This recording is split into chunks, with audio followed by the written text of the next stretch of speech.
Ito ay rated SPG. Striktong patnubay at gabay ng magulang ang kailangan. Maaaring may masiselang tema, lengguwahe, karahasan, sexual, horror o droga na hindi angkop sa... Naiwan si Tera sa gitna ng kagubatan matapos ang malakas na pagyanig ng lupa. Sa hindi inaasahang pagkakataon, nakatagpo niya ang kalaban, si Mitena. Dahil sa matinding trauma ng pagtataksil na ginawa sa kanya ni Zaur, agad dinakala ni Mitena na kalaban si Tera.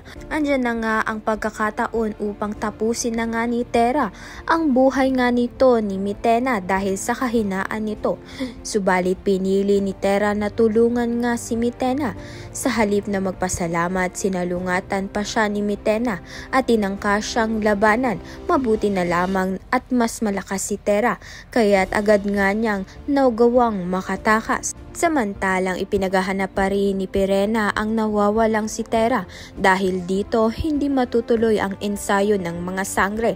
Habang nag-aalala ang lahat, lalo ring dumadagundong ang kanyang galit sa tuwing masilayan ang mga brilyanteng wala ng buhay.